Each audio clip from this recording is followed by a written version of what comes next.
우리가 살아가면서 여러 가지 문제를 만납니다. 그런데 그 문제를 크게 나누면 두 가지가 있습니다. 하나는 나의 잘못으로 벌어진 문제. 두 번째는 내 잘못이 아닌데 하나님의 허락하심에서 일어나는 감당할 문제들. 이 두 종류밖에 없어요. 하나님이 감당할 수 있는 문제라고 할 때 그 말을 쉽게 표현하자면 넉넉하게 해결할 수 있는, 넉넉하게 해낼 수 있는 문제란 뜻입니다. 믿습니까? 그러므로 하나님은 우리를 알아요. 우리 각자를 아시기 때문에 우리의 삶을 그분이 감당하지 못할 문제는 허락하지 않는다라는 거죠. 그래서 우리는 이 두 가지가 문제의 원인이 되는데, 여기서 우리가 알아야 될 게 뭐냐면 문제가 벌어진 양상, 문제에 대한 현상, 문제에 대한 결과, 이거 가지고 매달려가서 거기서 해결해 보려고 한다면 이 사람은 그리스도인다운 문제를 대하는 게 아니에요. 예수 믿는 사람의 문제의 해결은 문제의 어떤 일어난 현상이나 결과 가지고 그걸로 기준 삼아서 해결하는 게 아니라 문제의 원인을 찾아가야 되는 거예요. 믿습니까? 문제의 원인을 찾아가고 그 원인을 하나님 앞에서 그 원인을 이야기하고 그 원인이 나로부터 발생되는 원인이면 우리는 반드시 그 부분을 해결하고 넘어가야 문제가 해결되지, 원인을 해결하지 않는 채 가면 그 사람은 뭐가 같냐면 수술할 사람을 이렇게 약만 그냥 잠깐 이렇게 진통이나 고통을 면해주는 어떤 약만 주는 차원이 돼버리는 거예요. 그렇게 되면 근본적인 해결이 안 되니까 이 사람은 또 시간 지나면 그 문제는 다른 양상으로 똑같이 또 일어나는 거죠.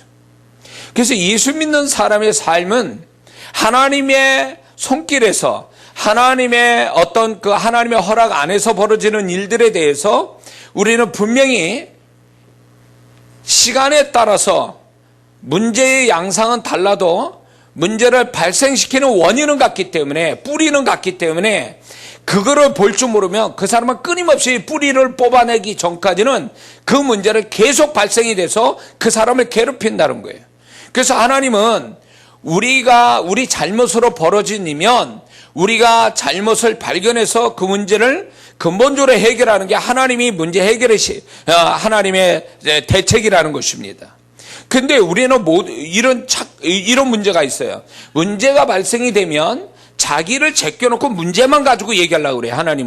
하나님 앞에. 이건 이 문제를 풀자고 하는 게 아니라 잠시 임시 방편으로 문제를 해결하려고 하는 하나의 가부연 생각이지 정말 근본적인 문제를 해결은 안 된다라는 거예요.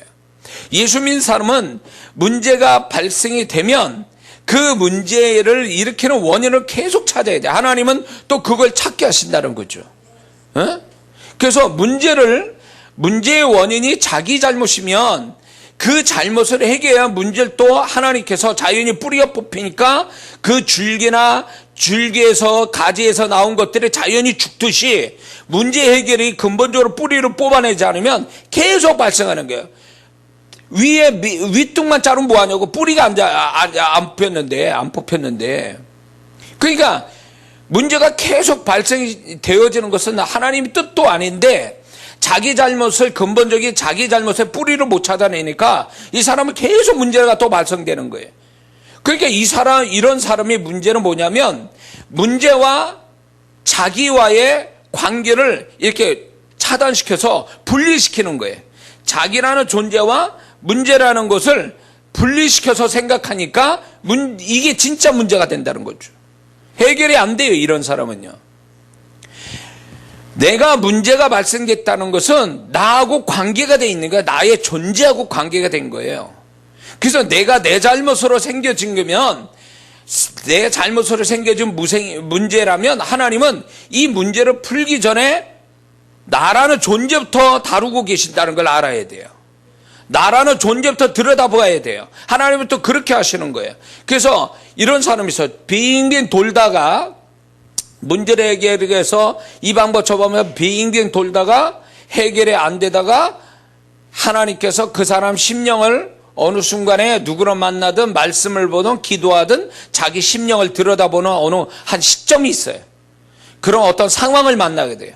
비로소 그 사람은 문제는 별것으로 놓고 이 문제로 인해서 자기를 들여다보는 하나의 은혜를 입어요. 그래서 자기 문제를 가지고 고민했는데 그 고민 가지고 하나님 앞에 자기가 어떤 새로운 결단, 하나님이 바라시는 결단을 하게 되니까 문제가 어느 순간에 해결이 되는 걸 경험하게 된다 이거예요. 그러므로 예수 믿는 사람은 100%다 자기가 책임지고 사는 인생이 아니에요. 왜냐하면 하나님이 개입된 인생이기 때문에 하나님의 의도대로 살아가는 거야. 하나님이 야, 너 네 심령을 들여다보고 네 심령에 이 문제를 해결했으면 좋겠어 라고 그 의도를 가지고 문제를 주실 때 그 하나님의 의도대로 가면 문제는 자연히 하나님이 그래 네가 내 생각대로 했기 때문에 나는 네 문제를 해결해 줄까 이런 식으로 나오는 거거든요. 그러고 보면 내가 100% 수고하고 애쓰지 않아도 하나님이 해결해 주는 것이 있기 때문에 우리는 하나님의 은혜를 자랑할 수 있고 하나님의 은혜를 찬양할 수 있게 된다는 거죠. 할렐루야. 그러므로 우리는 100% 하나부터 10까지 문제를 다 푸는 게 아니라 하나님이 바라시는 가장 중요한 포인트, 그것만 해결하면 나머지 거는 그분이 책임져 주신다는 거죠. 근데 그것이 근본적인 뭐냐면 나라는 존재예요. 나라는 존재.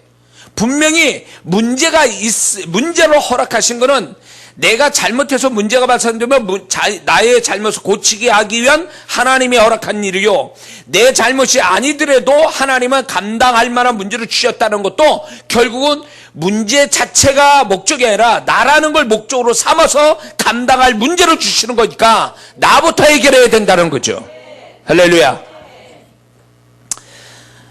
자, 그래서 우리가 문제를 이제 근본적인 원인을 찾아서 해결해야 되는데 이제 내 문제면 그냥 해결이 될 수 있어요. 내 잘못을 보게 되면. 그래서 한 예로 이런 게 있습니다.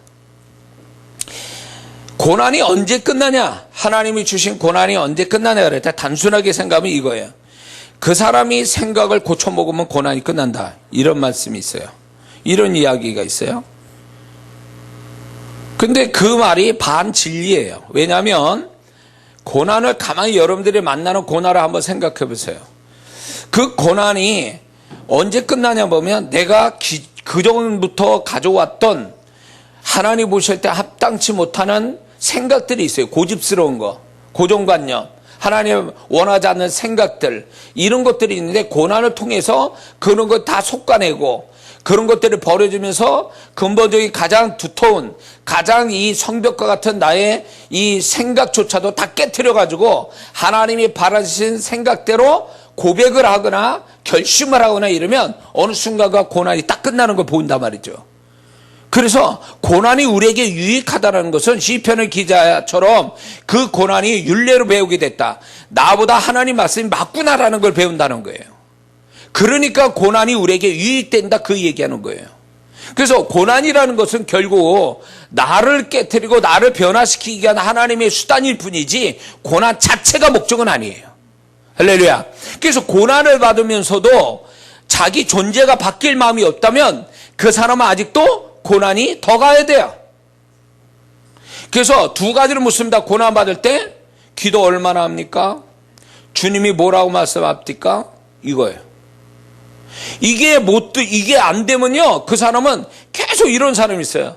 이렇게 고난이 와서 이것 때문에 힘들고 괴롭습니다. 이런 얘기를 많이 하거든요. 그런데 정작 그분의 입에서 나올 내가 고난을 통해서 나를 보게 됐습니다. 이런 내 모습 보게 됐어요. 고난을 통해서 나의 죄를 봤습니다. 고난을 통해서 내가 문제점을 발견해서 이게 안 나오더라는 거죠. 이게 안 나오면 아직 모르는 거예요. 그 사람은요. 고난이라는 게 결국 그 사람 망하자고 하나님이 허락된 일이 아니라 그 사람을 살리자고 하는 건데 살리려고 했는데 죽을 생각을 하고 있으니까 하나님 보실 때는 합당치 않은 자기를 스스로 죽이는 생각을 갖고 있으니까 그 죽일 생각을 떨쳐버리고 사는 생각을 놓아주려고 하나님이 고난을 주신 거거든요. 근데 자꾸 죽을 생각을 붙들고 있으니까 그 사람은 하나님을 이겨먹을 수 있냐 말이에요. 하나님을 이길 자가 누가 있어? 내가 네 생각, 죽일 생각을 내가 버리기 위해서 고난을 줬다. 네가 그 생각 버리지 않나 나는 고난을 계속 너한테 허락할 거야. 그러는 거거든요. 응? 그래서 고난을 받을 때 겸손한 자가 고난이 쉽게 끝나는 거예요. 겸손해야 자기를 포기하게 되고 겸손해야 자기를 솔직하게 인정하게 되거든요. 근데 고난을 받는데도 계속 변명되고 핑계대고 남 탓하고 사람 탓하고 고난 탓하고 이러면 아직 모르는 거예요. 더 가야 돼요. 그 사람은 이 고난의 본질을 모르는 거예요. 고난의 핵심이 뭔지를 모르는 거예요. 응? 그건 다 하나님의 의도에서 하나님의 마음에서 흘러나온 거란 말이에요. 그게 어쩌다가 발생된 게 아니고, 그러면 그 고난을 받는 사람은요 하나님의 의도를 찾아야 돼요. 왜 이게 나한테 왔는지 하나님의 속마음이 뭔지를 알아야 된다 그 얘기예요.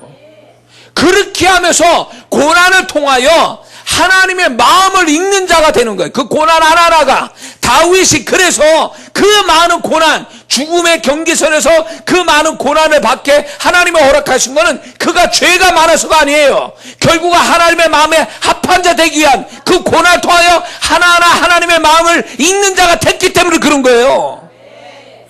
그러므로 우리에게 고난이 유익하다는 것은 그 고난 자체가 하나님의 의도를 아는 하나의 계기가 된다 그 얘기예요. 그래서 고난을 많이 받았는데도 하나님의 마음을 못 읽는다? 그건 아직 모르는 거예요. 아이, 그거 모자란 사람이지. 제가 비유로 집회 때마다 몇 번 들은 비유가 있었는데, 저희 집에 옛날에 그러니까 애완견인데 좀 비싼 애완견이에요. 누가 줘가지고, 우리 처남이 줘가지고, 이제 그 애완견 시커먼 조그만 애완견을 키웠어요. 전 집에다 개 키우는 거 별로 좋아하지 않는데, 줘가지고 이제 키우는데, 아주 개가 이뻐요. 조그만데, 아주 몸매도 잘 빠지고. 몸매만 잘 빠지면 왜? 이게 나쁜데, 이게. 똥오줌도 못 가리는데, 그거. 똥오줌 가르치려고, 이렇게 비싼 거, 그 개를 위한 거 있잖아요. 물품들. 사가지고 이렇게. 그걸 가르치려고 백번을 노력해도 안 되는 거예요. 내가 이 개의 마음을 모르는 거예요. 그래가지고, 그게 안 되는 거예요. 여기다 싸놓으면 저기다 싸놓고 있고. 그 개 뒤치다거리 하냐고 그러다 보면, 이 집안에 딱 들어오면 사람 냄새 나는 게 아니라 개 냄새가 나는 거야. 난 이게 너무 싫은 거야. 이게 개를 위한 집인지 사람을 위한 집인지. 그래서 난 그게 싫은 거예요. 애완견 키우는 분들은 용서하고 들으세요. 애완견 키우는 분들은 뭐 사람 이상으로 애완견을 아끼는데 저는 개인적으로 그건 싫어합니다. 개가 사람인 줄 알아? 지가 사람인 줄 알아? 서열이. 자기도 그 집안에 그 개들은 그걸 안 되잖아요. 자기 서열을 안 되잖아요. 그러니까 저는 집은 사람이 중심이 되지 개가 중심되면 안 되거든. 제 생각은 그래요, 개인적으로. 근데 그 개가 너무 이렇게 못 알아요. 제가 훈련을 못 시켜서 그런지 개가 원래 머리가 있는 애인지 있는데 내가 못 가르쳐서 그런 건지 워낙 머리가 나쁜 애인지 구분을 못 하겠어요. 제가 모르니까. 그래가지고 이제 아무리 가르쳐도 안 돼가지고 이제 그다음부터 화가 나니까 때리기 시작하는 거예요, 제가. 막 때리는 거예요. 야, 이렇게 해라고. 근데 이게 내가 방법이 틀린지 걔가 머리가 나쁜 건지 도대체 안 들어보고. 그러면 이제 내가 이제 걔를 이제 욱박지르고 때리면요. 얘가 이제 겁이 질린 거야. 가르침을 받는 게 아니라 겁에 질려가지고 아무 데도 오줌을 지려. 그러니까 얘가 그냥 나만 보면 겁을 내고 도망가고 꼬리를 감추고 오줌을 질질 싸고 막 이러는 거예요. 근데 이제 화가 나서 막 내가 이제 때리기도 하고 큰 소리 내고 이랬는데 어느 날 갑자기 무슨 생각이 드냐면 이러다 개 잡겠다. 얘가 뭔 죄가 있누? 머리가 나쁜 것 뿐인데 무슨 죄가 있누? 정말 개를 좋아하는 사람이 이것도 다 좋아할 텐데 주인 찾아가야 되는데 나 같은 주인 만나가지고 고생한다 이런 생각 뚝 드는 거야. 그래가지고 그 개를 보냈어요. 딴 사람한테. 아무래도 안 되기 때문에. 제가 워낙 그런 것도 좋아하지 않는 데다가 이제 좋은 주인 찾아가야 되겠다 그래가지고 개를 이제 보내서 그러다가 걔 나한테 맞아서 죽을 것 같아서 보냈어요. 그걸 보면서 하나님이 저한테 몇 가지 깨닫게 하시는 게 있는데, 그 중에 하나가 뭐냐면, 그 개의 입장에서 보면 고난이잖아요. 잘못된 주인 만나가지고. 아주 안 좋은 주인 만나가지고 고생하는 거잖아요, 그거. 그러니까, 개 입장에서는 고난인데, 내 입장에서 보면, 내가 왜 그거를 그렇게 했겠냐 이거예요. 똥오줌만 가라라 그거요.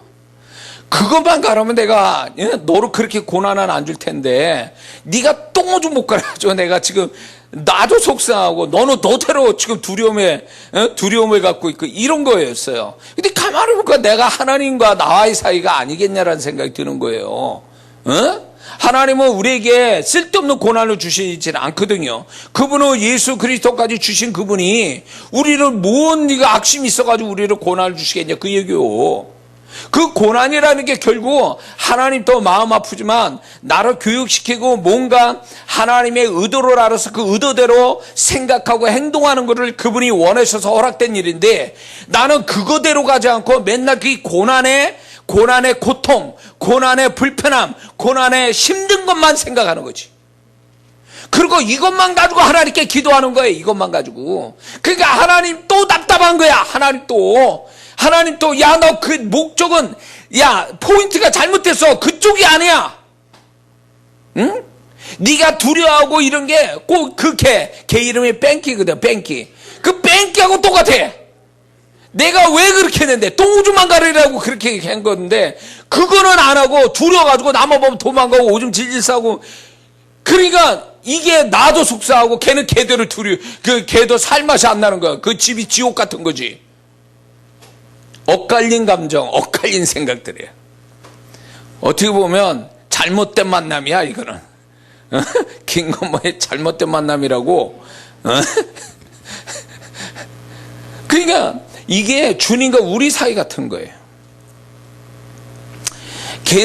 걔가 잘못해서 때렸다라기보다는 교육상으로, 그러면 똥오줌 가려면 제가 얼마나 또 이뻐하겠어요.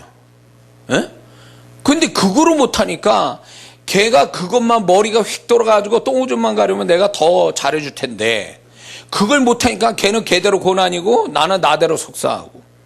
하나님이 우리를 고난을 주실 때, 야, 내 목적은 이거야, 내 의도는 이거야, 이걸 알아서 그거대로만 하면 하나님께서, 야, 너 잘 참았어, 내가 교육을 시켰는데 그래도 네가 내 의중을 잘 알고 했기 때문에 그래, 네가 고난을 받은 만큼 내가 축복할게. 이게 하나님의 뜻이거든요.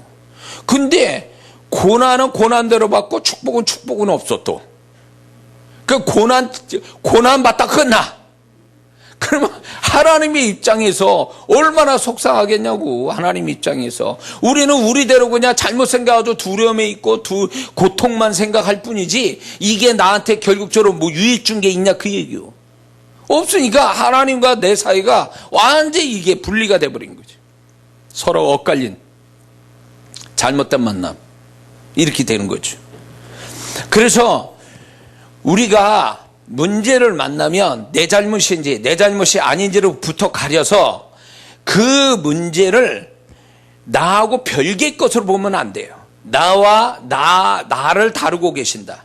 문제보다도 문제를 만난 나를 다루고 계신다는 것부터 생각해야 돼요. 그래서 나를 들고 파야 돼요. 미처 내가 나를 안다 그러지만 미처 내가 나를 모르는 그 부분, 하나님은 보고 계시는데 나는 못 보는 그 부분, 하나님은 잘못됐다고 그러는데 나는 아직도 잘하고 있다는 그 부분, 그거를 찾아내야 되는 거예요. 그거를. 그래서 뜯어 고치고, 생각을 뜯어 고치고, 언어를 뜯어 고치고, 행동을 뜯어 고치는, 이게 되면요, 자연히 그 고난으로 끝나는 게 아니라 유익되게 합력하여 선을 이루시는 하나님의 은혜가 그때 오는 겁니다. 할렐루야. 이해가 되십니까?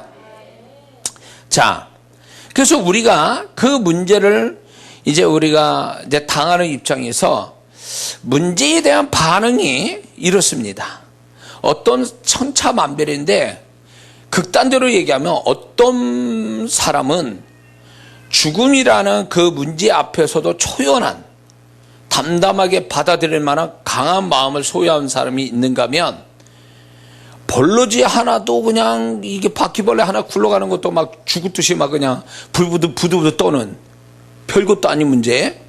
사람의 양상이 그렇다는 거예요. 문제에 대한 반응도가. 근데 이게 왜 중요하냐면 우리가 하나님이 우리에게 문제를 허락하실 때 내가 어떤 반응을 보이냐가 굉장히 중요하거든요.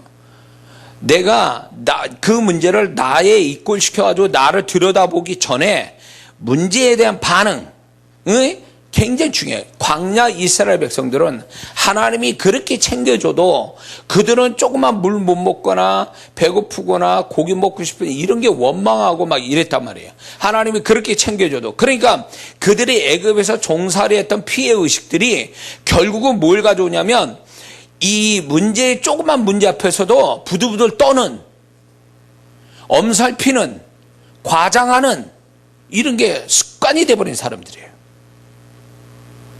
그러니까 하나님이 정말 진노하시고 기분 나빠하시는 거죠. 응?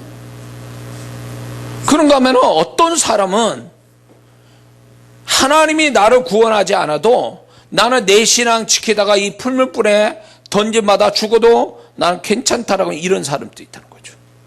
하나님이 나를 은혜를 안 주시고 나를 구원치 않아도 내가 이대로 내 신앙 지키다가 풀무불에 던져 죽인다가도 나는 괜찮습니다. 이런 신앙도 있다는 거예요. 그런가 하면 광야 1세대처럼 물 한 번 안 줬다고 3일 동안 물 한 번 안 먹었다고 원망하고 죽이니 살리니 이런 얘기하는 사람도 있다 그 얘기예요. 하나님 백성의 차이가 있어요. 반응의 차이가. 자, 예수 믿는 사람이 자기 삶의 문제로 만날 때 세 가지 반응을 보이는데 첫 번째는 이런 사람이에요. 아주 이성적인 사람. 문제의 그 부정적 비중과 그 문제를 만난 마음의 부정적 비중이 똑같은 사람. 그러니까 문제와 마음의 비중이 똑같아. 이성적인 사람이죠. 만약에 문제의 부정적 그 수치가 50이에요. 근데 이 사람 마음도 50으로 생각한다면 지극히 상식적이고 이성적인 사람이죠. 이런 사람, 이렇게 살아가도 이런 사람 너끈히 문제를 풀 수 있어요. 근데 더 높은 차원의 사람은 누구냐면 부정적 마음, 그러니까 문제보다도 그 사람의 마음의 그 비중이 좀 낮아요. 문제의 비중보다. 그래서 소위 말하면 문제가 부정적 비중이 수치로 50인데 마음은 그걸 느끼는 부정적 느낌은 20으로 떨어져 있어요. 그러니까 소위 말하면 문제의 심각성보다 문제를 그 심각함을 덜 느끼는 거죠. 이런 사람은 문제를 쉽게 풀어갑니다. 이런 사람이. 근데 이런 사람이 누구냐면 믿는 자의 태도가 이래야 되거든요. 문제가의 비중이 100이라도 마음에서 받아들이는 게 20 정도로 받아들이면 그게 별거 아닌 것처럼 보이거든요. 가볍게 보이고 감당할 수 있게 보이고 이게 진짜 믿음을 가진 자의 모습이거든요. 왜? 믿음을 가진 자는 모든 걸 긍정으로 보게 돼 있거든요. 긍정으로. 그리고 믿음을 가진 자는 하나님과 말씀을 더 크게 보니까 문제를 작게 봐요. 더불어. 그러니까 그거를 별로 그렇게 중요치 않게 생각하는 거죠. 할만합니다. 그냥 잘 될 겁니다. 이게 믿음 있는 사람이에요. 근데 말뿐만 아니라 마음도 정말 문제의 비중보다 훨씬 낮은 작은 마음을 가지고 있다면 그 사람은 정말 믿음 있는 사람이죠. 그리고 왜 이런 마음을 갖게 되냐면 하나님에 대한 집중도가 높은 사람이 이런 마음을 가져요. 하나님에 대한 집중력이 뛰어난 사람은 문제가 별거 아닌 것처럼 보여요. 말씀을 믿고 살아계신 하나님 믿는 자는요, 그 문제 자체를 크게 보질 않는다는 거죠. 그러니까 이런 사람은 결국은 문제가 그 사람을 못 이겨요. 문제를 가지고 사단이 역사를 해도 절대로 그 사람은 못 이기게 돼 있어요. 그런 자세, 마음에 그런 태도를 가지고 있으니까 못 이기는 거예요. 그래서 예수 믿는 사람이 정말 마음에서 그 사람이 질 거냐 이길 거냐가 나오는데 그 마음이 신앙의 능력이라는 건 마음의 능력이에요. 그 사람이 정말 신앙이 좋다라면 그만큼 마음의 상태도 좋다라는 얘기거든요. 믿습니까? 근데 신앙은 좋은데 마음 상태는 엉망이야. 이건 잘못 신앙생활을 하고 있는 사람이에요. 교회에서는 열심히 기도하고 봉사도 잘하는데 자기 조그만 문제 앞에 막 흔들려. 흔들림이 너무 커가지고 포항 지진보다 더해. 에? 그래가지고 막 흔들려가지고 별것도 아닌데도 막 교회 안 나와, 기도 안 해, 봉사 안 해. 그 얘기 들어보면 별것도 아닌데 지금 막 그 사람 막 지진 나가지고 막 죽을 것 같은 거예요. 아니 그동안 신앙생활 한 거 뭐예요 그러면? 그동안 신앙생활 한 거. 에? 가짜라는 거요. 가짜라는 거요. 에? 열심히 신앙생활 했으면 그 신앙 열심히 한 것이 마음의 능력으로 차야 될 거 아니냐 말이에요. 기도 열심히 하고 예배 잘 드리고 봉사 잘했으면 사람들한테 지쳐맞는 그런 신앙이면 마음의 능력이 그만큼 커서 문제를 어떤 문제를 좀 표정이 안 좋다. 저 사람이 문제가 있는가 보다. 그래도 열심히 신앙생활 하는구나. 그러다 어느 날 그 사람 얘기 들으면 어마어마한 얘기하고 있어. 진짜 우리가 생각한 것보다 더 어마어마한 얘기를 하고 있다고요. 그런데 이제 그 얘기를 듣는 순간에 무슨 마음이 훅 들어오네. 오, 저런 문제 앞에서도 저렇게 변함없이, 저렇게 흔들림 없이, 그래도 여전히 주님 앞에 기도하고 해야 될 일을 하는 저 모습. 그 사람이 능력 있는 사람이죠. 그 사람이 결국 문제를 이기는 자가 되는 거예요. 그런 사람은 사단이 문제 가지고 들어와도 그 사람 못 이겨요. 그리고 하나님은 그 마음에서 이미 그런 사람이 이긴 자가 됐기 때문에 하나님의 그런 마음을 가진 자니까, 너 됐어. 그 마음이면 됐어. 그래, 나머지 내가 책임질게. 이렇게 나오거든요. 믿습니까? 그러니까, 고난을 당하나 문제를 만나보면 그 사람의 심령 상태가 다 드러나요. 예? 평소에는 굉장히 잘한 것처럼 신앙 잘한 줄 알지만 딱 문제 만나보면 그 사람 수준을 알아본다니까요. 예?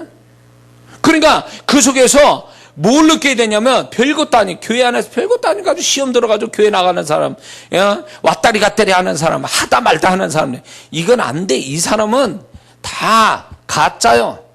가짜라고. 그렇게 기복이 심해가지고, 업다운이 심해가지고, 그렇게 하는 사람이 변덕이 심하고, 별것도 아닌 거 가지고 그냥 막 이게 포항 지진처럼 막 난리를 치는 이런 사람들. 이런 사람은 신앙생활 잘못했다는 증거예요. 정말 신앙생활 잘하는 사람은요, 요동이 없어요. 의인은 요동함이 없나니.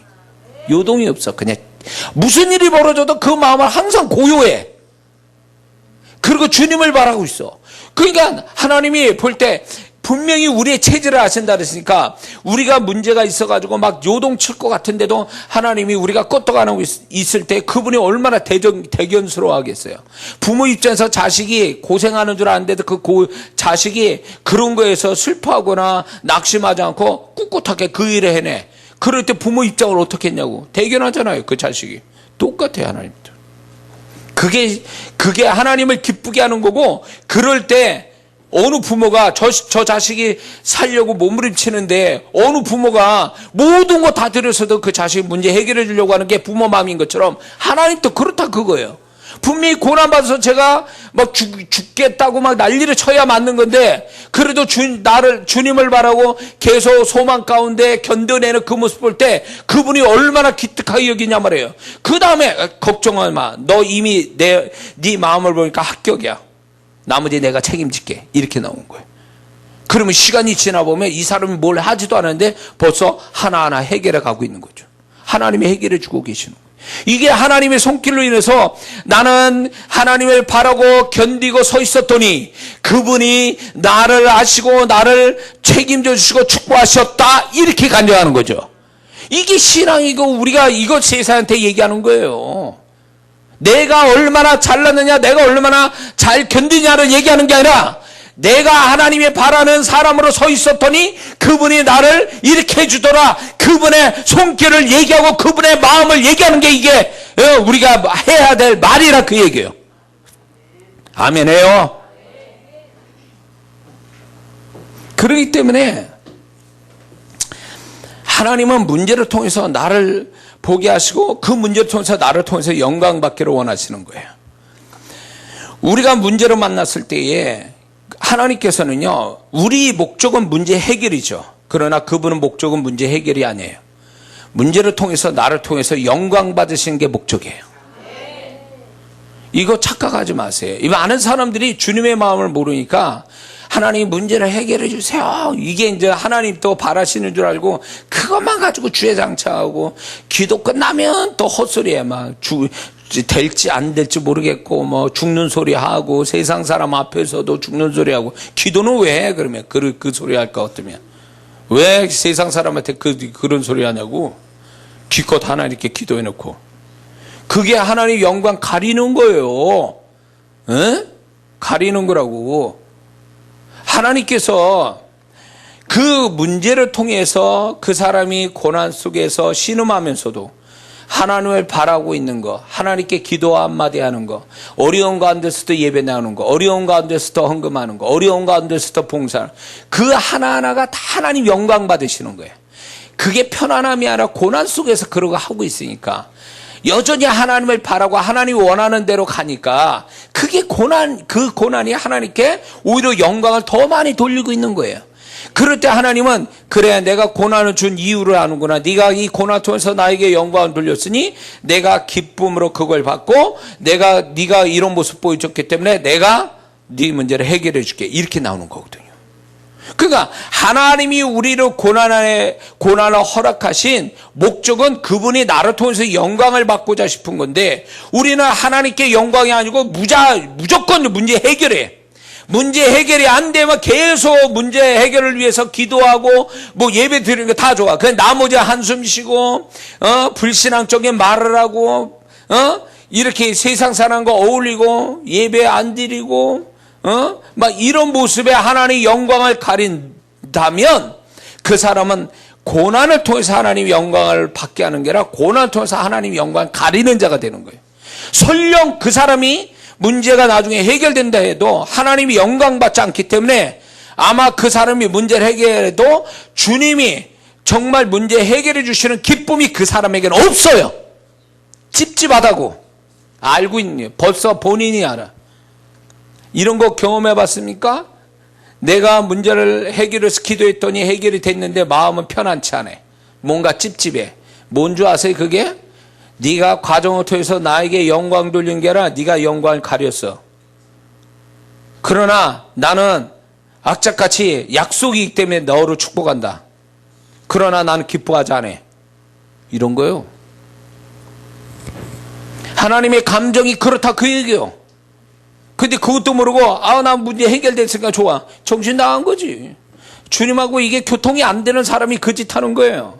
정말 주님이 내가 정말 그 문제 해결된 다음에 뒤돌아볼 때 내가 그 어려운 시절에 정말 하나님께 영광을 얼마나 돌렸는가, 얼마나 그분을 높였는가, 내가 그 문제 속에서도 나는 믿음을 잘 지켰는가, 나는 여전히 그 문제 속에서 하나님께 범죄하는 게 아니라 하나님께 더 거룩하게 살려고 몸부림쳤는가, 이런 게 다 하나님의 영광이 되는 건데 그렇게 안 해. 뒤죽박구로 엉망진창으로 살아. 문제 해결만을 위해서.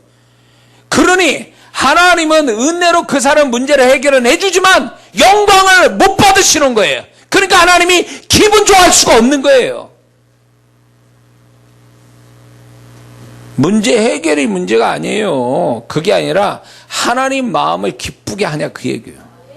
하나님 마음을 홀라당 뒤집어 놓고 자기 문제 해결만 받으면 그게 다냐 그 얘기예요. 그러니까 이스라엘 백성 광야 1세대가 그러니까 광야에서 다 죽어버린 거예요. 하나님이 그들이 원한 대로 다 줬지만 그들의 영혼은 메말라가고 광야에서 다 죽어버렸잖아요. 그 사람들이. 왜 그랬을까요? 원한 대로 다 받았는데 왜 그렇게 된 거예요? 그 사람들이. 하나님 마음은 못 읽은 거지. 고난 속에서 하나님을 높이지 않은 거지. 에? 우리의 목적은 문제 해결이지만 그분의 목적은 영광이에요. 그분 우리를 통해서 높임을 받고 싶어 하시는 거예요. 그래서 그분이 나로 인해서 기쁨을 얻기를 원하는 거예요. 고난을 통해서. 근데 기쁨이 아니라 하나님을 열받게 만드는 거지. 제가 고난받을 때 저 짓을 하면 안 되는데, 고난받을 때 저 소리 하면 안 되는데, 고난받을 때 저런 행동하면 안 되는데, 근데 자기는 핑계를 대는 거죠. 내가 힘드니까 이런 데다 가고 저런 데다 가고 이 사람도 만나고 저 소리도 하는 거라고 스스로 핑계 삼아요. 그걸로. 그게 세상 사람도 그래 내가 세상 사람도 그런 거지. 친한 사람. 당신 그런 거 충분히 이해해. 힘드니까 그렇게 할 수 있어. 그런 말 할 수 있고 그런 행동할 수 있어. 세상 사람은 그렇게 이해해요. 그러나 하나님은 그렇게 이해 안 하신다는 거죠. 너 영광 가렸다. 너 나를 불쾌하게 만들었어. 응? 그러니까 이런 사람이요, 문제 해결 딱 되잖아요. 그러면 문제 해결 딱 나면 그 문제 해결로 해서 하나님을 더 기쁘게 한 줄 아십니까? 아니요, 절대 안 그래요. 이런 사람은요, 딴짓거리예요. 그래서 축복받고 딴짓하는 사람들이 얼마나 많아요. 그러니까 이거는 주님과의 인격적인 관계에서 나온 해결이 아니고 주야장창 문제 해결이라는 그것만 매달려 사는 거예요. 그러니까 하나님을 이용하는 거지. 이용해 먹는 거예요. 그분과 인격적인 관계 속에서 그분이 나를 뭘 바라신지 아는 그런 마음을 읽고 그분이 원하는 대로 그 문제 해결보다는 그분과의 더 좋은 관계, 그분이 더 기쁘게 할 수 있는 인격적인 어떤 그런 생각들을 가지고 문제를 해결하려는 게 아니라 그건 상관없어. 무조건 문제 해결이지. 그러니까 문제 해결 딱 났어. 그럼 그 사람이 하나님을 더 기쁘게 하냐? 거짓말이에요. 나는 수도 없이 봤어, 이거. 하여튼. 이 집회 현장에서도요, 얼마나 많은 사람이 축복받는데, 딴짓거리 하는 사람이 얼마나 많은데. 응? 완전히 달라요. 화장실 들어갈 때 나오고 달라요. 그거는 주님과 인격적인 관계가 안 됐다는 사람이에요. 문제 해결하려고 별짓을 다 해, 막. 너무 열심히 해. 근데 그 사람 중심은 이미 하나님과 인격적인 관계에서 문제 해결해 보려는 게 아니라 자기를 위해서 하는 거야, 자기를 위해서, 자기 문제 해결을 위해서. 하나님은 안중에 없어요. 그냥 하나님의 마음, 하나님과의 관계, 하나님과의 인격적인 어떤 교통, 이런 건 하나 관심 없는 사람들이에요. 그런 사람은요. 교회 안에 이런 사람이 한둘인 줄 아세요? 응? 그러니까 하나님이 기분 좋아할 수가 없어요. 그런 사람들을 보고요. 그런 사람도 주님의 그 마음이나 임재가 그 사람한테는 없어요. 왜? 본인 자체가 하나님을 인격적으로 안 대하니까.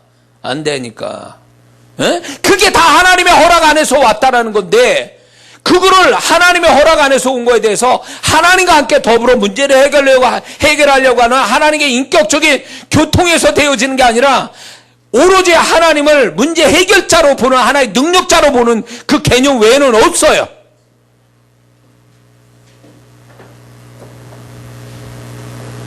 하나님이 문제를 해결해 주시거나 축복을 주시면 거기에 걸만한 하나님의 기대감이 있어요. 그 사람에 대해서. 그래서 그 기대감을 하나님이 뭘 원하는지를 그 다음에 알아야 되는 거예요. 그래서 그분이 왜 나를 이렇게 축복하셨을까? 문제 해결을 왜 주셨을까를 왜를 자꾸 물어야 돼요. 주님께. 주님 왜 축복하셨죠? 근데 이런 자기중심적인 신앙을 가진 사람은, 자기 의가 충만한 사람은 꼭 이렇게 얘기해. 내가 기도 많이 했으니까, 내가 헌금을 많이 했으니까, 내가 믿음을 많이 가지니까 이게 자랑거리예요. 이걸 얘기하고 있어요. 그게 정답일까요? 하나님이 아니면 아닌 거지 뭘. 너 못 줘, 내가 너. 이러면 끝나는 거예요. 자기가 아무리 열심히 한들 하나님이 아니라고 하는데 어쩔 거요? 그러니까 이런 자기 의로 충만하고 자기 중심적인 사람은요, 내가 뭘 했느냐가 중요한 거예요. 이게 하나님인 거예요. 이걸로 인해서 됐다 이렇게 생각하는 거예요. 이거는 하나님이 없는 사람이에요. 하나님의 중심의 신앙이 아니라 자기 중심의 신앙인 사람이 이렇게 얘기하는 거예요. 그러니까 내가 받을 복을 받은 거고, 내가 복을 만들었다 생각하니까 내 복은 내 맘대로 한다고 생각하는 거예요. 내 복은 내가 맘대로. 그러니까 하나님께 안 해요. 인색하게. 그런 사람이 축복받을 11조도 안 해. 주일도 제대로 안 나와. 그러다 죽는 거지 뭐. 그러다가. 2번 기회 없어요. 그런 사람은 2번 축복 안 주세요. 제 경험으로 볼 때. 응? 내가 문제 해결되거나 축복을 받게 되면 내가 잘나서 그렇게 된 거라고 생각하는 게 아니라 하나님 왜 주셨죠? 문제 해결을 왜 주셨죠? 왜 축복하시죠? 물어봐야 되는 거예요. 그러면 그분이 나는 너에게 이 축복받는다면 문제 해결된다면 난 이걸 너한테 요구하고 난 너를 이거를 하기를 원해. 나는 이거를 너한테 기대해. 이렇게 얘기하시거든요. 주님 저를 이렇게 은혜 주셨사니 제가 그거를 해드리겠습니다. 이래야 주님과 오고 가는 이게 보기가 너무 좋아서 하나님이 그 다음을 또 이끌어 가시거든요. 축복. 이런 관계가 되는 거예요. 그러니까 이게 더불어 하나님과 함께 사는 게 너무 재밌어지는 거예요. 그렇게 되면. 근데 이걸 하나님을 인격으로 보는 게 아니라 능력자로 보니까 내게 뭔가 축복을 하나님이 또 이런 사람이 있어요. 이 건방진 사람인데 이 교만하게 끝이 없는 사람인데 이런 사람이 하나님이 주셨다라고 보는 게 아니라 내가 만들었다 이렇게 생각하는 사람이에요. 이 교회 안에 불신자 이런 사람이 있어요. 내가 기도했으니까 내가 헌금했으니까 내가 믿음이 있으니까 이걸 강조하는 거지. 그러니까 하나님은 없어. 그런 사람한테는요. 내가 만들었다 이거예요. 좋은 걸 만들었다. 문제 해결을 내가 이루었다. 축복을 내가 만들었다. 이런 개념이에요. 그러니까 이런 사람이니까 내가 잘난 거야. 자기 영광을 얻어야 되고 내가 잘났으니까 하나님이 하나님께 뭔가 드릴 게 없는 거예요. 드린다라 생각 안 해요. 내가 잘났으니까 내가 열심히 해서 된 건데 뭘. 무서운 생각이죠. 교회 안에 이런 사람 부직 있어요. 그러니까 이런 사람은 관계가 없어. 하나님도 넌 나하고 관계가 없다. 그러니까 소위 말하면 이런 거지. 비행 청소년, 집 떠난 애, 부모 없이 그냥 막 크는 애, 부모 간섭도 없이 부모와 같이 뭔가 이렇게 살아가는 애가 아니라 지 멋대로 사는 애, 그거예요. 근데 거기에 무슨 인격적인 대화가 있고 무슨 관계가 있어요, 거기에. 그러니까 교회 안에 이렇게 막 크는 사람도 있어. 막 그냥 하나님 앞에서 막 자라는 어린애처럼 그런 애들이 있다니까요. 그런 성도가 있단 말이에요. 그런 성도. 이게 얼마나 잘못된 신앙인지 아셔야 돼. 이게 얼마나 잘못된 신앙인지. 어? 여기에 큰 교회 다니신 분들은요. 큰 교회 다닌 걸 자랑하지 말고 그 속에서 주님과 1대1에 교통하는 법을 배워야 돼. 그래서 그분의 마음을 알고 그분과 함께 사는 법을 배우지 않는 한 그 사람은 허상을 쫓다가 끝나는 거예요. 라우디게아 교인처럼 자기가 그런 자리에 앉아서 큰 교회 멋있는 그 교회 자리에 앉아있으면 자기가 뭐가 된 줄 알지만 네 영혼의 상태를 봐라 이렇게 얘기하시는 거예요. 어? 착각에 빠지지 말라고. 우리 한국교회가 너무 화려해. 그러니까 그 화려함이 그 사람 영혼의 상태처럼 보여지게 만들어요. 그리고 그냥 다 잘한다는 거지. 뭘 잘해? 잘하기는. 하나님께 인격적인 관계도 없는 사람들이. 뭘 잘해? 뭘. 헌금 많이 하면 잘하는 거야? 뭘 잘한다는 게 뭘 가지고. 목사님은 뭘 근거, 뭐 영혼, 자기 교회 영혼도 모르는데 너무 많아가지고. 누가 누군지도 모르는데. 뭘 알아? 뭘. 오늘날 성도분들이 이게 좀 빗나간 얘기지만 오늘날 성도분들이 자기 영혼을 이렇게 들여다보고 지적해주고 거기서 뭔가 이렇게 좀 고치고 관리해주고 이런 거를 좋아해야 되는데 요즘은 프라이버시라는 게 있잖아요. 안 받으려고 그래. 개인적으로 이렇게 터치 안 받으려고 그래. 그러니까 목사님들 그걸 알아. 세련되이 수도권의 목사님들은 성도 성향이 그러니까 아예 건들질 않아요. 어느 선까지만 딱 그것까지만. 성도들도 그렇게 해야 목사님이 세련되고 그 목사님이 인격적인 줄 알아. 응? 그러니까 그런 목사님을 좋아하는 거예요, 그냥. 근데 아니 자기 혼자 영혼 관리 잘할 것 같으면 교회가 왜 있고 목사가 왜 있는 거야 도대체? 응? 자기 영혼을 적나라하게 드러내놓고 서로를 위해서 자기 영혼의 상태를 고백하고 심지어는 야고보서의 말씀처럼 죄를 자백해서 서로를 위해서 기도해 주는 게 교회인데 그런 건 하나도 없고 칭찬만 해주고 관심도 없는 걸 좋아라 하고 있고 자기 영혼에 대해서 뭐가 문제인지도 지적받지도 못하는 그게 뭘 잘하는 거냐고. 그게 신앙생활 잘하는 거냐고. 그게. 에? 그러니까 그러다가 라우디게아 교인 되는 거예요. 자기 영혼이 그 상태인지도 모르고 자기 삶이 얼마나 하나님과 엇나간 상황조차도 인식을 못하는 거지. 무지해가지고. 그러니까 그게 신앙이냐고. 그게 영혼 상태도 엉망이지, 하나님과 관계도 잘못돼 있지. 그러니까 지 멋대로 사는 거예요. 그냥 혼자. 그게 신앙인 줄 아는 거예요. 지도도 안 받고 통제도 안 받고 지적도 안 받고 무관심 속에 지 멋대로 하는 것이 그게 잘하는 것처럼 자기가 다 아냐 말이에요. 자식놈이 다 아냐고. 부모가 그 자식을 낳아서 그 부모가 더 잘하는데 지가 혼자 다 자기를 아는 것처럼 생각하는 이 교만함이 교회 안에 성도들을 부지겠어요. 그러니까 목사님도 그렇게 해주고 싶어도 성도들이 그냥 프라이버시라고 그래가지고 다가가질 못하는 거예요. 그러니까 지 영혼 죽이는 거지. 목사님대로 그걸 원한다면 어쩔 수 없다라는 거예요.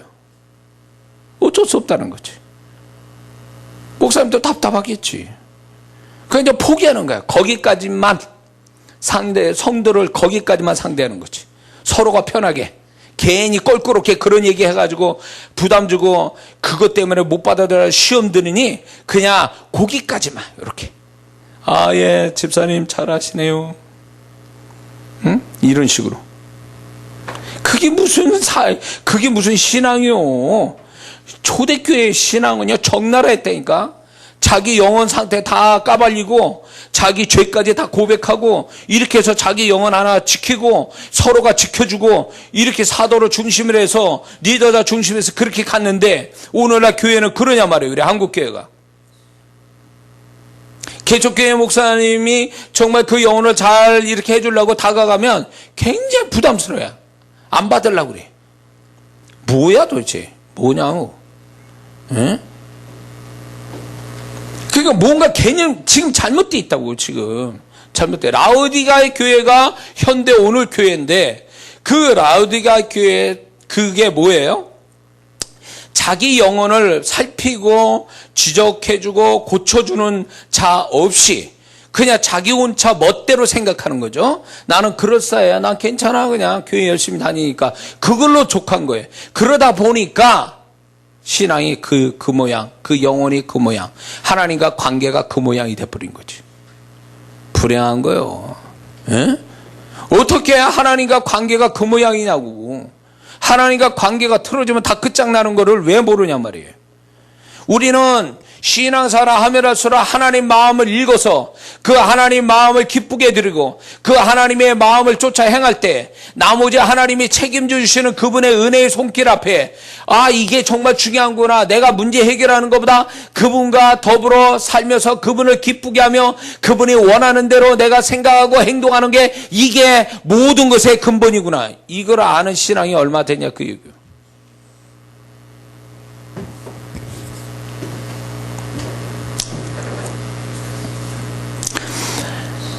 이런 사람이 있어요. 문제로 만나면, 이제 다시 돌아와서 문제로 만나면, 문제보다 더 마음이 더 힘들어하는 사람이 있어요.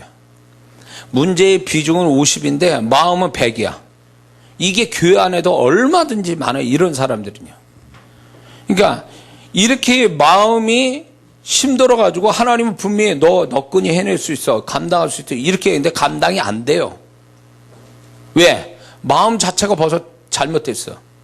신앙으로 인해서 신앙사로 인해서 마음이 단단해지고 마음에 능력이 생기고 마음의 축복을 많이 받아야 되는데 신앙과 마음이 따로 놓은 거예요.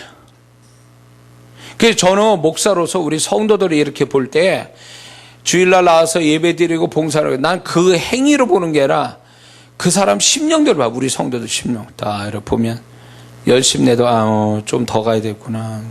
심령이 좀 문제가 되겠구나. 이렇게 심령을 보면 답이 나오거든요. 그 사람의 존재는 심령을 딱 마음을 들여다보면 답이 딱 나요. 그게 실체니까. 더 깊이 들어가면 그 영혼의 상태를 보면 더 정확하죠. 예? 그러니까 속이지 말아야 돼. 자기에게. 그러니까 신앙생활의 궁극적인 그 축복은 내 마음에 고여야지 마음의 축복을 받아야지 신앙생활은 신앙생활 마음은 마음대로 따로 놀면 이게 문제가 심각해지는 거예요. 에? 그래서 교회 안에 조그만 문제 앞에서도 막 부들부들 떠는 것은 문제보다도 그 마음이 문제가 된 거예요. 사실은 그 마음이 문제라. 에? 광야 1세대 같은 사람이죠. 응? 그러면 어떤 사람이 이렇게 문제보다 더 과장되게 하여 자기 스스로 힘들게 하는 사람이 어떤 성향을 가진 사람이냐? 마음이 약한 사람, 원래부터 마음이 약한 사람, 두려움이 있는 사람, 피해의식, 손해보고 있다, 피해의식이 있는 사람, 허영심이 있는 사람, 거짓말하는 사람, 자기 사랑이 있는 사람, 마음 상처가 많은 사람, 이런 사람의 종류가요, 이런 사람이 문제보다도 훨씬 문제를 심각하게 봐요. 그래서 마음을 오히려 더 힘들게 해요, 자기 마음을요. 그리고 여기에 또 하나 더 곁들인다면 완벽주의 성격을 가진 사람, 이런 사람은요, 문제로 만나면 자기를 스스로 괴롭혀. 그러니까 이런 성향의 사람은 아직 신앙으로 하나님과 말씀으로 성령 임재로 다루지 못한, 이 다룸을 받지 못한 사람의 모습이에요. 우리의 신앙은 결국은요, 구약과 같이 행위로 인정받는 신앙이 아니에요. 우리의 신앙은 행위로 신앙생활을 해도 그 행위가 마음의 축복을 가져오는 신앙이 돼야 이게 신약적 신앙이라, 그 얘기예요. 할렐루야. 그러므로 마음의 축복이 없는 신앙은 아직 구약의 신앙으로 머물고 있는 거예요, 그 사람은요. 그 불안한 신앙이란 말이에요, 그 사람은요. 그러니까 설령 지금 얘기한 이런 성향의 사람들이 교회를 다닌다 해도 자꾸 이렇게 신앙생활에서 초점을 자기 마음을 하나님이 축복해 주기를 바라고 여기다가 관심 갖고 이걸 위해서 기도하면 이런 성향을 타고난 성품이 그렇다 할지라도 이런 사람은 하나님이 자꾸 마음을 고쳐주시거든요. 마음의 축복을 주시거든요. 그러다 보면 이 사람의 행위보다 마음의 신앙이 더 좋아지는 경우가 허다하게 많습니다. 그래서 교회에서는 아무것도 안 하는데도 저 사람이 심령을 들여다보면 단단해. 이런 사람이 있어요. 근데 어떤 사람은 열심인데 심령은 요동쳐. 세상에 문제에. 이건 문제가 있지.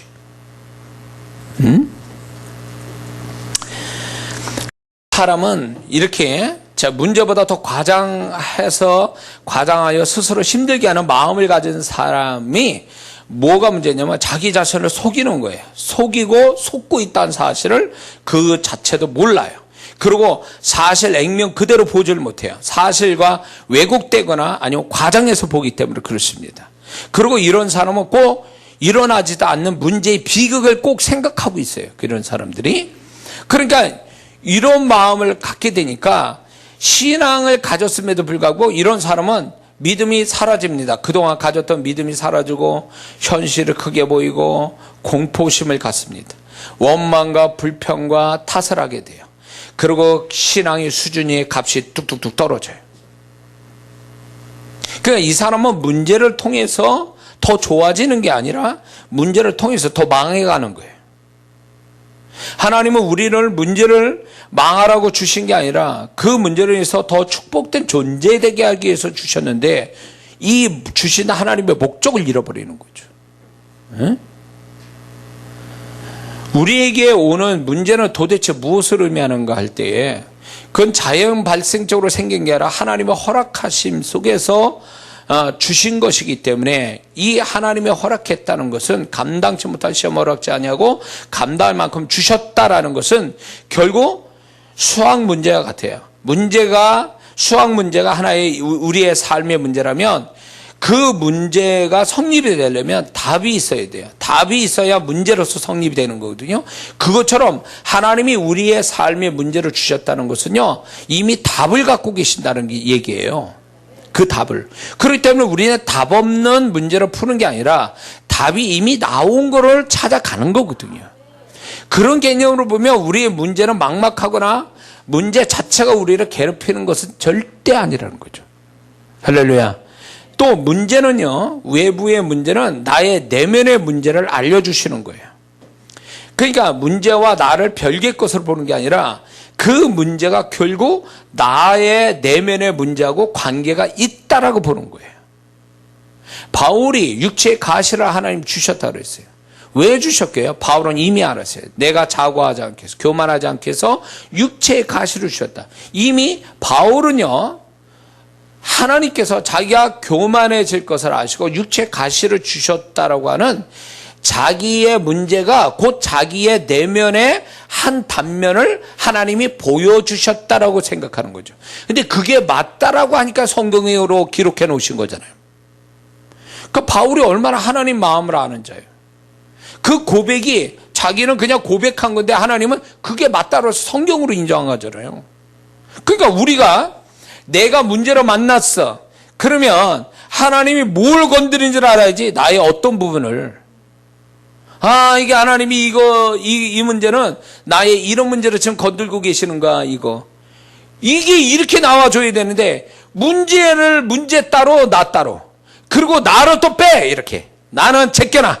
그리고 문제만 가지고 얘기하니 그 문제가 해결되냐고. 자, 문제를 가지고 하나님께 주야장창 기도하는데 응답이 없다. 그거는 그 태도가 틀렸다라는 거예요. 문제를 가지고 기도했는데도 문제가 해결 안 되면 그 문제를 해결하는 방법이 틀렸다는 거예요. 초점이 틀렸다 그 얘기예요. 왜 자기를 빼놓고 얘기하냐 그 얘기예요. 자기를 빼놓고 얘기하니까 하나님이 해결이 안 나는 거예요. 하나님이 초점하고 안 맞는 거예요.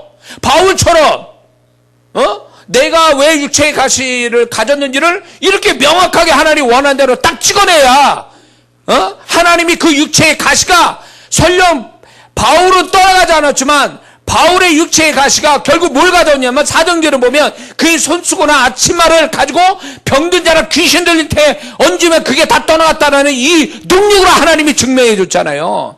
그가 그 사실을 안 이후로는요. 그러니까 하나님은 그거예요. 문제 해결보다도 문제가 왜 왔는지를 스스로 내면에서 무엇 때문인지를 알아내라는 거지. 문제를 던졌으니 너는 풀어라 그거예요. 그래서 자꾸 문제라는 자체가 결국 내 속에 문제가 있음을 외부적으로 알리는 거거든요. 하나님께서. 하나의 문제는 하나의 나의 심령의 문제를 지적하는 거예요. 아멘해요. 그래서 하나의 문제가 발생되면 나의 내면을 들여다보는 거예요. 나의 내면의 문제를 살펴야 돼요. 그게 하나님 마음을 읽는 자예요. 할렐루야. 문제는 우리를 망하게 하는 게 아니라 궁극적으로 나를 축복하시는 거예요. 기도 더 많이 하게, 거룩하게, 말씀을 더 보게, 겸손하게, 하나님께 더 집중하게. 그래서 내면과 신앙과 삶의 수준을 높이는 것. 그게 문제를 주신 이유예요. 그리고 또한 이거 있어요. 문제를 통해서 망하는 자가 왜 망하느냐? 망하라고 주신 게 아니라 그 사람이 잘못된 태도 때문에 문제로 인해서 망하는 거예요. 그건 내 책임이에요. 하나님의 책임이 아니에요. 문제는 오늘 이 말씀처럼 문제를 당한 자가 문제의 키를 가지고 있어요. 해결의 키를 가지고 있어요. 그래서 이런 사람이 있어요. 문제를 만났잖아요. 그럼 자꾸 외부의 사람을 도움받아도 해결하려고 그래. 그러니까 이 사람은 하나님의 문제를 해결하기 위해서 그 사람 자신이 문제를 만났지만 또 문제를 풀 수 있는 능력을 함께 주셨다는 걸 믿지 않는 거예요. 그러니까 하나님 난 아무것도 못해요. 그러면 그냥 막 이 사람 저 사람 이 방법 저 방법 막 찾아다녀. 거기서 해결하려고 그래. 자기가 문제의 키를 갖고 있는데도 불구하고. 성경을 보세요. 문제를 만난 자가 문제를 풀었잖아요. 요셉이 문제를 일으켰지만 요셉 자신이 문제를 또 풀잖아요. 하나님의 사람은 다 그래요. 근데 왜 자꾸 엉뚱한 데서 문제 해결을 찾느냐고. 엉뚱한 데서 하나님 허락지 않은 데서 왜 구걸하고 있냐고. 자기 스스로가 문제의 키를 그 키를 가지고 해결할 생각 안 하고. 그렇게 무기력하고 이런 사람이 이거예요. 하나님 나 아무것도 못하니까 나는 가만히 있을 테니까 사람을 보내시든가 어떻게 하든가 해서 난리쳐서 좀 저를 도와주세요. 이런 식이에요. 자기는 아무것도 안 해. 자기가 문제를 풀어야 될 사람이 자기는 문제를 풀 생각이 없어. 자기도 먼저 문제를 자기가 내가 근본적인 키를 갖고 있는 결정적 키를 가지고 있는데 그 키를 쓸 수 있게 주변의 참고사항은 될 수 있어. 근데 그 문제를 푸는 주인공은 자신이란 말이에요. 그걸 왜 자꾸 주인공을 딴 데다가 자꾸 요청하냐 말이에요. 자기는 엑스트라나 조형같이 생각해. 자기가 키를 가지고 있는데. 그래서 제가 성도분들을 이렇게 사역해 줄 때 꼭 이 얘기예요. 나는 당신이 문제를 푸는데 참고상으로 도와주라고 옆에서 참고인으로 얘기하는 거지 내가 키를 갖고 있는 건 아니에요. 물론 그 사람이 막 안 돼가지고 어려가지고 막 저를 통해서 급작스럽게 막 해결하는 스페셜도 있어요. 그러나 보편적인 하나님의 해결 방법은요, 그 사람 스스로가 주변의 도움을 받아서 자기가 이렇게 해야 되는구나 키를 사용하는 법을 배워서 그 사람이 해결하게 하는 게 하나님 뜻이에요. 할렐루야. 왜 자기 인생을 남한테 맡기냐고. 자기 인생을 왜 자기가 주인공이 아니고 왜 딴 사람이 주인공 되게 하냐고. 이런 사람 무지 많아요. 뭘 해도 이런 게 있어요. 어떤 분은 이런 게 있어요. 아니 자기 스스로 해결할 걸 왜 날 찾아와서 얘기해. 왜 나한테. 왜 내가 그 사람 인생을 책임져야 되냐고. 자기 인생 자기가 책임져야지. 그러니까 위조할 거죠. 다 나한테 뭐라 그러는 거야. 어? 아니 그 사람 인생은 왜 주체적으로 자기가 이런 사람이 있어요. 이 목사님들 잘 들으셔야 돼요. 사역을 이렇게 해줘. 당신이 이렇게 저렇게 해야 됩니다. 하나님 그렇게 말씀했습니다. 그러면 이 사람은 자기 생각이 없어. 그러냐고. 아무 생각 없이 또 그렇게 해요. 그러니까 자기 인생을 주체적으로 뭔가 생각하며 하나님과 이렇게 결판져서 가는 게 아니라 남의 이야기 듣고 아무 생각 없이 움직이는 거예요. 이게 아니에요. 제가 꼭 얘기하는 게 이거예요. 나는 내가 들은 음성은 이렇습니다. 그러니까 저는 전달합니다. 그러니까 주님과 일대일로 얘기해서 이 말씀이 맞는지 한번 점검해서 거기서 하나님이 맞다라고 그러면 그걸 가지고 움직이세요. 이렇게 하는 거거든요. 그 사람이 주체가 되지. 아무리 능력이 있다고 해서 그 사람 인생을 자주우지할 수 있는 건 아니에요. 그건 월권행이에요. 그건 하나님 앞에 죄 짓는 죄예요. 그 사역자는 그렇게 하면 안 돼요. 에? 특히 주의종되는 부분에 있어서 그건 심각한 거예요. 중요한 문제예요. 그냥 내가 가끔가다 그런 분이 와요. 누가 어디 갔는데 주의종되라 그러는데 나는 아닌 것 같은데 이것 때문에 아주 잠 못 자고 괴로워 죽겠습니다. 이런 사람이 있어요. 사역을 해봐요. 아니에요. 이 사람은 아니에요. 자유하세요. 아니에요. 하나님이 정말 그분을 통해서 말씀했다면 그 성도님에게도 말씀하셔야 됩니다. 그리고 말씀하실 뿐만 아니라 성도님이 결심할 수 있도록 이끌어 가시고 증거를 주실 거예요. 그게 나와야 정답인데 그거 없이 남의 얘기만 듣고 그대로 해서는 안 됩니다. 이렇거든요. 그렇잖아요. 그러니까 오늘날 사역자분들도 문제가 그런 데 있어요. 왜 남의 인생을 콧나라 판나라 하냐고. 그냥 참고로 얘기해 줘야 되고 그 주님과 인격적으로 1대1로 해서 이 말이 맞는지 한번 점검받은 다음에 결정하시라고 이래야지. 어떻게 남의 인생을 아무 생각 없이 막 좌지우지하느냐고. 그래가지고 막 눌려가지고 매여가지고 막 오는 성도들도 있어요. 불쌍하다고. 아니 그거는 잘못된 거예요. 왜 남의 인생을 이래라 저래라 하는 거예요 도대체. 에? 그래서 그분이 또 어떤 분은 나의 말을 믿고 그냥 전적으로 뭐 이래. 그러지 말고 증거를 받으라고 하나님께. 그리고 명확해지면 그때 가서 하라고. 이렇게 얘기해요. 왜 자기 인생을 다른 사람한테 막 그냥 거기다가 그냥 다 맡겨가지고 아무 생각 없이 막 살라고 그러냐고. 그러니까 이상한 일 경험하는 거지. 인생 망치는 거지. 낭패를 당하고. 그러지 말아야 됩니다. 사역자도 그렇게 하면 안 되고요. 맹목적으로 아무 생각 없이 또 남의 인생 살듯이 그렇게 해서도 안 돼요. 그러므로 자, 우리가 감당할 수 있다. 하나님은 그렇게 말씀하거든요. 넉넉히 해낼 수 있다라고 그러는데 하나님은 그렇게 말씀하는데 내가 감당이 안 돼. 왜 그럴까요? 왜 감당이 안 될까? 이게 아주 중요한 이유가 돼요. 왜 하나님은 감당할 만하다는데 왜 나는 감당이 안 되는 것처럼 보일까요? 그거는 몇 가지 원인이 있어요. 첫 번째는 아까 얘기한 마음이 너무 현실보다 자기 문제보다 크게 부정적으로 가지고 있어서 마음 상태가 안 좋기 때문에 자꾸 감당이 안 되는 것처럼 보이는 거예요. 또 충분히 하나님께 기도해야 하나님이 그 지혜도 주시고 능력도 주시고 감당할 수 있는데 기도를 안 해. 이런 사람들 보면요. 그리고 부정적 성향이 크거나 속단, 빠르게 결정을 빨리 해버리는 이것이 그 사람을 감당치 못하게 만듭니다. 또 뭐가 있냐면 감당치 못한 건 하나님이 감당할 만하게 마음을 고쳐주시려고 하는데 마음을 고쳐먹질 않아요. 그래서 감당이 안 되는 거예요. 그 다음에 패배의식. 그 사람 마음 안에 안 돼, 난 졌어. 재밌는 얘기로 그렇게 하는 거죠. 나는 이미 글렀어. 먼저 가. 그런 얘기 하십니까? 나는 이미 틀렸어. 이런 말을 하는 사람. 그러니까 패배의식으로 가득 차서 나 이건 이미 초반부터 나는 안 돼. 나는 이미 졌어. 이렇게 하는 패배의식. 이것도 문제. 또 그 다음에 뭐가 문제냐면 이 사람은 감당할 만큼 주셨다는 얘기는 그게 감당이 돼서 전환이 될 때까지 그 시간까지 가야 되는데 그 시간까지 못 가는 거예요. 그래서 감당이 안 되는 것처럼 보이는 거예요. 그러니까 하나님은 예를 들어서 한 달까지 견뎌야 돼. 한 달 그 끝에 지점까지 가야 되는데 보름만 하고 끝내. 그러니까 감당이 안 되는 거지. 하나님이 끝까지 가라 그러면 그 시점까지 가야 전환이 오는데 그 시점까지 가기에 인내를 못한다 그 얘기지. 그러니까 감당이 안 되는 것처럼 보이는 거예요. 또 왜 감당이 안 되냐면 하나님께서 그의 마음과 삶을 도우시는 것을 봐야 되는데 그걸 못 보는 거예요.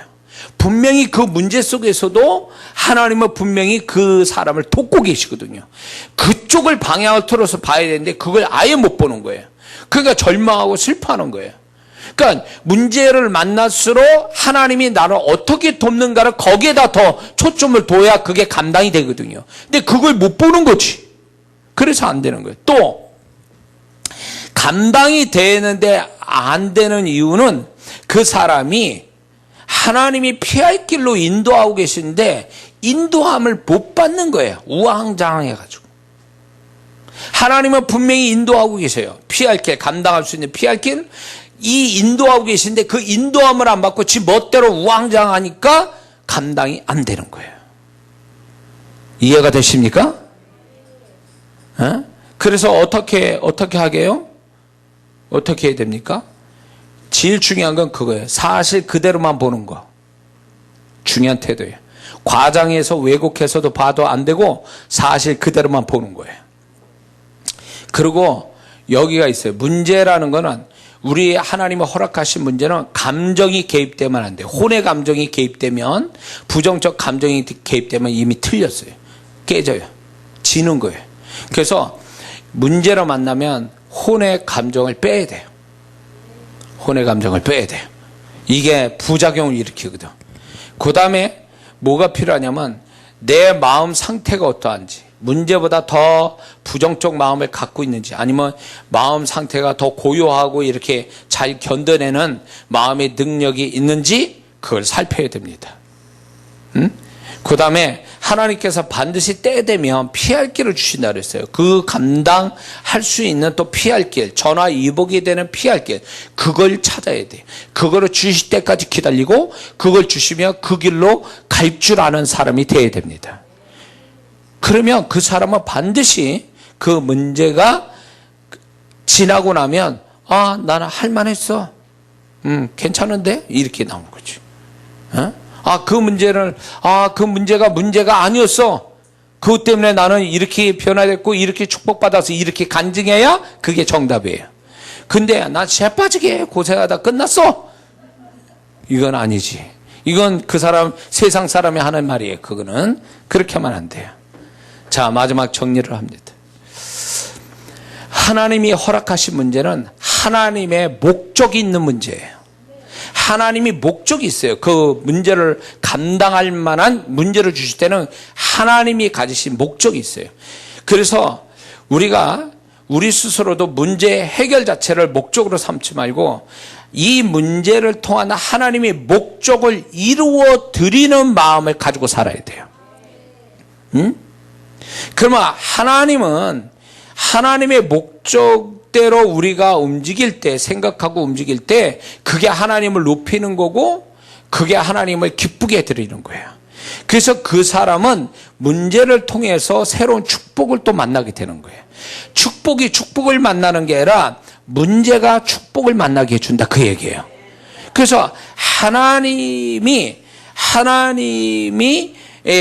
그 문제를 통해서 우리 목적을 가지신 대로 우리가 움직일 때에 그 사람은 결코 낮은 데 있지 않게 하시고 결국 그 사람은 문제를 통해서 높여주시는 하나님의 손길을 경험하게 될 줄 믿습니다. 그 문제는 하나님의 목적을 이룰 때만 그 문제가 가치가 있어요. 우리 스스로가 문제를 가치 없이 만드는, 무가치하게 만드는 원인은 하나님을 높이는 게 아니고 자기 자신을 위해서 문제 해결만 가질 때 문제라는 것은 결국 무가치해지는 거예요. 하나님은 분명히 문제라는 걸 통해서 우리를 그게 가치 있는 거다. 그리고 네가 내 목적대로 움직이면 너와 이 문제가 가치가 있어서 너를 축복할 것이다. 이게 하나님의 뜻이거든요. 그래서 우리는 문제, 단지 그 어떤 재정적, 질병, 어떤 사람, 일 같은 이런 문제를 세상 살아가는데 당연히 만나지는 일이고, 그거는 어떻게 보면 수준 낮은 세상적 일이다, 이렇게 보면 안 돼요.